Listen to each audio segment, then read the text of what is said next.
नमस्कार आदरणीय महानुभावहरू।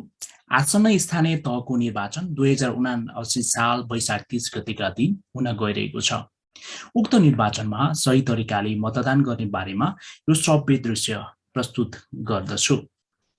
सर्वप्रथम यहाँ देखाएझै मतपत्रमा 7 वटा पदका लागि स्वस्तिक चिन्हले छाप लगाई मत संकेत गर्नुपर्दछ, जहाँ अध्यक्ष, प्रमुख, उपाध्यक्ष, उपप्रमुख, वडा अध्यक्ष, महिला वडा सदस्य, दलित महिला वडा सदस्य र 2 जना सदस्य हुन्छन्, जहाँ 2 कोलमभित्रका कुनै 2 कोठामा मत संकेत गर्नुपर्दछ।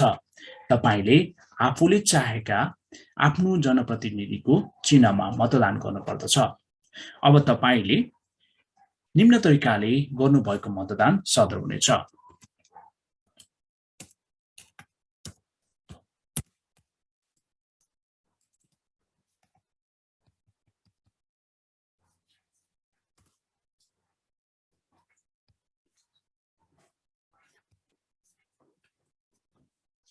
त्यसैगरी अब निम्न तरिकाले गर्नुभएको मतपत्र चाहिँ भद्र हुनेछ, जहाँ 1 भन्दा बढी उम्मेदवारको निर्वाचन चिन्ह भएको कोठामा मत संकेतको चिन्ह पर्ने गरी मत संकेत गरेको,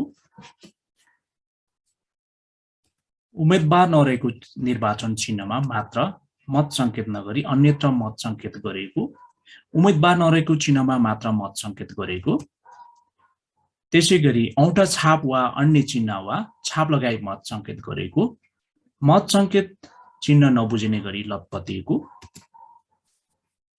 त्यसैगरी मत संकेत नगरी मतदान अधिकृतलाई फिर्ता दिएको, कुनै पनि उम्मेदवारको निर्वाचन चिन्हमा मत संकेत नगरेको, आयोगद्वारा निर्धारित मतपत्र बाहेक अन्य मतपत्रद्वारा मतदान गरिएको, मतपेटिका भन्दा बाहिर राखिएको वा सम्बन्धित मतदान अधिकृतको दस्तखत नभएको। तपाईको अमूल्य मतको सद्भावना होस्। नमस्ते।